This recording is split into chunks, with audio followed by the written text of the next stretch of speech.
കിഫ്ബി റോഡുകളിലെ ടോൾ പിരിവ് തള്ളാതെ LDF കൺവീനർ TP രാമകൃഷ്ണൻ. കിഫ്ബിയെ സംരക്ഷിക്കണമെന്നതാണ് LDF നിലപാടെന്നും ടോൾ പിരിക്കണോ എന്ന് തീരുമാനിക്കേണ്ടത് സർക്കാരാണെന്നും TP രാമകൃഷ്ണൻ കോഴിക്കോട് പറഞ്ഞു.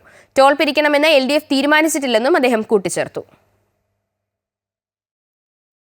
കിഫ്ബിയെ സംരക്ഷിക്കാൻ എല്ലാ നടപടികളും സ്വീകരിക്കണമെന്നും വരുമാന സ്രോതസ് കണ്ടെത്താൻ കഴിയണമെന്നും LDF നേതൃത്വം സർക്കാരിനോട് ആവശ്യപ്പെട്ടിരുന്നു എന്ന വാർത്ത നേരത്തെ പുറത്തു വന്നിരുന്നു.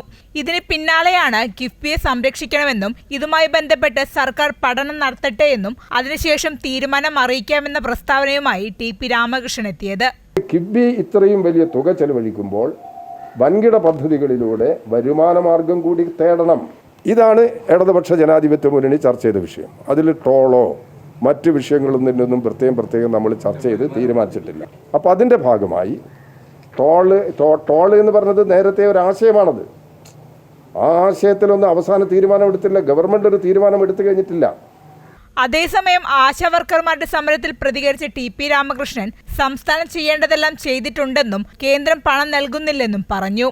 കടൽ വനം ഖനനത്തിൽ കേന്ദ്ര തീരുമാനത്തിനെതിരെ UDFുമായി യോജിച്ച് സമരത്തിന് തയ്യാറാണെന്നും UDF കൺവീനർ MM ഹസനുമായും പ്രതിപക്ഷ നേതാവ് VD സതീശനുമായും ചർച്ച നടത്തിയിട്ടുണ്ടെന്നും അദ്ദേഹം കൂട്ടിച്ചേർത്തു.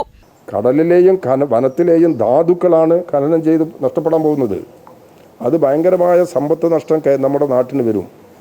കേന്ദ്ര ഗവൺമെൻറ്റിൻ്റെ ഈ നയത്തിനെതിരായിട്ട് ശക്തമായ പ്രക്ഷോഭം വേണം. ഇടതുപക്ഷ ജനാധിപത്യ മുന്നണി തീരുമാനിച്ചു. ഇതിന് പ്രക്ഷോഭം ഉയർത്തണമെന്ന് തീരുമാനിച്ചിട്ടുണ്ട്. അവർ കൂടി പ്രതിപക്ഷ നേതാവ് UDF കൂടി സഹകരിക്കാം എന്ന് പറഞ്ഞതിൻ്റെ അടിസ്ഥാനത്തിൽ UDFുമായിട്ട് സംഭാഷണം ആരംഭിച്ചു കഴിഞ്ഞിട്ടുണ്ട്. അമൃത ന്യൂസ് കോഴിക്കോട്.